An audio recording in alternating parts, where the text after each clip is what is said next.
જીગર આખું વિશે હું વિચારો છો? હું ટેન્શનમાં છો? ઘરેથી જ મને એમ કહેતા હતા કે રજા છે, ક્યાંય રખડવા નથી ગયા તો હાલવા જાય. હાલીને નદીને કાંઠે ઘડીક બેહી તો મગજ ફ્રેશ થાય. આમાં વિચારે સડી ગયા છો તમે, તો મગજ ક્યાંથી ફ્રેશ થવાનું? હું વિચારતો હોય તો તને ખબર જ હોય. તને તો ખબર છે અત્યારે ધંધો માપે હાલે છે અને જે કાંઈ પૈસા વધે એ ખર્ચામાં વયા જાય. ખર્ચા એવડા.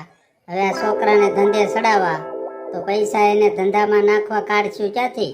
આનો વિચાર કરું છું. મગજમાં એમ થાય કે સારા વિચાર લાવું પણ સારા વિચાર આવતા જ નથી. એટલે તો તને કીધું કે હાલ જાય અને નદીને કાંઠે જઈને ઘડીક બેહીને તો મગજ ફ્રેશ થઈ જાય. મગજમાંથી ટેન્શન જાતું જ નથી.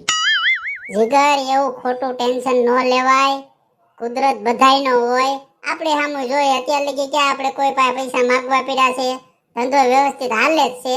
એ તો સમયને આધારે થોડોક ડીમ પડે, થોડુંક મંદું આવે, વળી સમય સારો આવશે થોડોક સારો હાલવા મળશે. અને આપણે કેમ ધંધે સડી ગયા? આપણને આપણા બાપ દાદાએ કઈ કીધું તું કઈ તો આપણે ન સડી ગયા? આપણા ભાગમાં હતો ધંધો તે છોકરા એના ભાગમાં હશે સડી જાય. એમાં હું ખોટું ટેન્શન લેવાનું હોય? અને આ જવો નદીને કાંઠે કેવી બેહવાની મજા આવે છે, ઠંડો ઠંડો પવન આવે છે, તો સારી વાતો કરવાનું હોય. અહીંયા તમે ટેન્શન લઈને બેહી ગયા. પછી કહું હું કરવું? મગજમાં ટેન્શન જ આવે છે. મગજ આમ છે ને હાવ બેન્ડ ન મારી ગયો એવું થઈ ગયું છે. તને તો ખબર જ છે આ સમાજ હારે રહેવું. જો દોસ્તાર ભાઈબંધ હારે રખડવા જવું પડે, પછી કોઈ પણ કાર્યક્રમ હોય તો એમાં જવું પડે. પૈસા હોય ન હોય આપણે બધી હાજરી દેવી પડે તો દેવી જ પડે. અને સમાજનો નિયમ છે, ન જાય તો આપણી વાતું કરે. જીગર વાતો કરવા વાળાને વાતો કરવા દેવાય. ગામ છે, ગામના મોઢે ગવણા બાંધવા ન જવાય. એ વાતો કર્યા કરે. અને તમે એક વાત મને કહો તો અત્યાર લગી આપણે બધે વ્યવહારમાં પોગી ગયા. જ્યાં દેવાનું હતું ત્યાં આપણે દઈ દીધું, બધે પોગ્યા. ક્યાં પૈસા ઘટ્યા? ભગવાન આપણે હારે હોય થોડો ઘટવા દે? આપણી જેટલી જરૂરત હોય એટલું આપણને તો આપી જ દે છે. એ વાત તો તારી હાચી છે. આપણને કુદરતે ક્યારેય ઘટવા નથી દીધું અને જેટલી જરૂરત હોય ને એટલું આપણને આપી જ દીધું છે. તો પછી ખોટી હુકામ ઉપાધિ કરો છો? અને છોકરાને ધંધે સડવાનું છે, જેથી સડવાનું છે તેથી જોયું જાય. તેથી કુદરત આપણી હારે છે કઈક કરી દે, હાવ હારાવાના થઈ જાય. અત્યારથી ખોટું ટેન્શન ન લેવાય. જીગુ એ વાત તો તારી હાચી છે, પણ બધી જવાબદારી મારી ઉપર આવે એટલે મારે તો વિચારવું જ પડે ને. અને વિચારવું એટલે એટલું ટેન્શન તો આવવાનું જ છે. જીગર બધી વાત હાચી. ટેન્શન લીધે કોઈ સમસ્યાનો હલ ન થાય. સમસ્યાનો હલ સમય અંતરે જ થાય. એનો સમય આવશે ને એટલે બધું થઈ જાય રેડી. ખોટી અત્યારથી હું ઉપાધિ કરવી? એ વાત તો તારી હાચી છે કે સમય અંતરે જ બધું થઈ જાય. સમય આવશે તો એ જોયું જાય છે, બીજું તો હું. આ તો પછી એટલું સમજો છો, શું કામ તમે ટેન્શન લઈને ફરો છો? જે છે એમાં મોતથી જિંદગી જીવો ને. આપણે ક્યાં કોઈ પાસે લેવા જવા પડે છે? પૈસા ઘરમાં ઘટે છે, ઘટે તે દી વાત તે દી, અને ઘટતા નથી ને ઘટવા દે નહીં ભગવાન. એટલે ખોટી ઉપાધિ નહીં કરવાની છે. એમાં ખુશ રહેવાનું અને મોજથી જિંદગી જીવવાની. અને જીગર હું તમને કહી દઉં ને, આપણે પૈસા ઘટે જ નહીં. એનું કારણ છે કે આપણે ખોટી ફેન ફતુરાઈ ક્યાંય કરતા નથી, ખોટા હવામાં હાલતા નથી. ભાઈ 5 પૈસા થઈ જાવ તો હવામાં હાલ્યું, આપણી પાસે નથી થયા પણ આપણે ક્યાં એટલા બધા ખર્ચા કરીએ છીએ આ ગામની ઘોડે. લોકો દર રવિવારે ફરવા જાય, 15-20 દિવસે બીજા સિટીમાં ફરવા જાય. ખાવા પીવામાં લોકો એટલા પૈસા નાખે, કપડામાં એટલા બધા પૈસા નાખે. આપણે ક્યાંમાં નાખીએ? આપણે જોઈ વિચારીને જિંદગી જીવીએ છીએ. જેટલી આપણી કમાણી છે એ પ્રમાણે જ ખર્ચા કરીએ છીએ. એટલે આપણે ક્યારેય દુઃખી ન થાય ને આપણે ક્યારેય પૈસા ન ઘટે. જીગુ એ વાત તો તારી હાચી છે.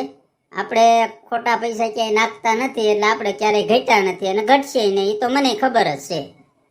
તો પછી હું કામે ખોટું ટેન્શન લ્યો છો? મોજથી જિંદગી જીવવાની. આપણે ક્યાંક એટલા બધા માથે પૈસા થઈ ગયા છે કે વ્યાજના સકડા ફરે છે. નકરે એમ થાય કે હાલો વ્યાજ ભરવાનું છે ને એટલા બધા પૈસા માથે છે ને કેદી એને દેવું. આવું તો કાંઈ છે નહીં. આપણે નથી માથે પૈસા અને જેટલા આવે એટલામાં આપણું ગુજરાન આયલું જાય છે. તો ખોટી હું ઉપાધિ કરવી હોય? એ વાત હાચી છે જીગુ તારી. ખોટું ટેન્શન લઈને મગજને ઘહારો તો આપવો ને. હા તો પછી કેવો મસ્તીનો પવન આવે છે અને નદીને કાંઠે મસ્તીનું વાતાવરણ છે, તો માઇન્ડ ફ્રેશ થઈ જાય એવું વાતાવરણ છે, તો માઇન્ડ ફ્રેશ કરી ગયો. વેકેશન પૂરું થઈ ગયું, છોકરાઓને સ્કૂલો ચાલુ થઈ ગઈ. આ મહિનો 1.5 મહિનો ઉનાળાનો કેમ કપાણો ને ખબર જ ન પડી.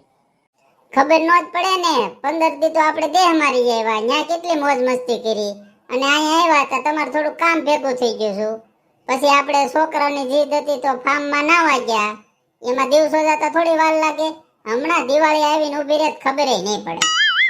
એ વાત તો તારી હાચી છે હો. હમણાં દિવાળી આવીને ઊભી રહે ને ખબર નહીં પડે. આ સમય કેમ જાય છે ને ખબર જ નથી પડતી. પાણીની ઘોડે સમય હાલ્યો જાય છે. એમ જીગરભાઈ એકલા એકલા નદીએ હાલવા આવી ગયા, ફોન કર્યો તો અમે આવત હો. લે આવો આવો ભૂરાભાઈ, તમારા જીગરભાઈ એકલા ક્યાં છે? હું આવડી મોટી નથી દેખાતી? ભાભી તમે તો દેખાવ જ છો, પણ બે માણા રહ્યા એટલે એકલા એકલા જ કહેવાય ને.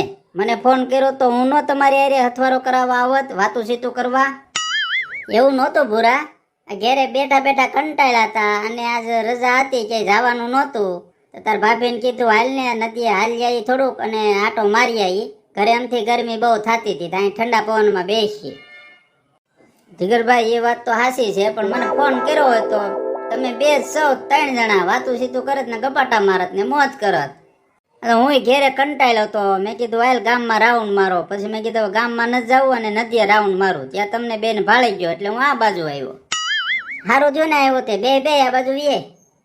જીગરભાઈ બે એવું નથી, હવે જમવાનું ટાણું થતું આવે છે, હવે જાય ઘરે અને જમી લઈ, હમણાં અંધારું થઈ જાય. હું એમ કેતો જીગરભાઈ આ વેકેશન આખું વી ગયું, ક્યાંક ફરવાનો પ્રોગ્રામ ગોઠવો ને, ફરવા જાય. ભૂરા હવે ફરવાનું તો રહેવા દે, એનું કારણ છે છોકરાને વેકેશન ખુલી ગયા. હવે છોકરાઓને રજાઓ હોય નહીં, ટ્યુશન ને બધું ચાલુ હોય, ક્યાંય રજા ન આપે. એટલે હવે ફરવાનું તો તું હાઈતમ આઠમની રજાનું રાખ, તે કઈક ગોઠવીશું. અત્યારે તો કઈ ભેગું થાય નહીં, મેળ ન આવે, છોકરાને રજા ન હોય એટલે. હા તમારા છોકરા વાળાને એ પ્રોબ્લેમ આવે હો, હવે રજાઓ આપે નહીં. અને અત્યારની સ્કૂલો વાળા તો આમ થાય એડવાન્સ એટલા હાલે ને કે એની વાત જ નહીં. છોકરાઓને પ્રેશર જ એવડું આપી દે ને કે છોકરાને રજા રાખી હોય ને તોય ન રાખી શકે.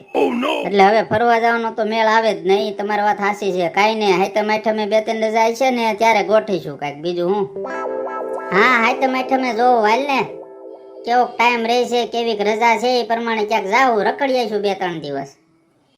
હા દોસ્તાર આવી ગયા એટલે વાતુના કપાટે સડી ગયા.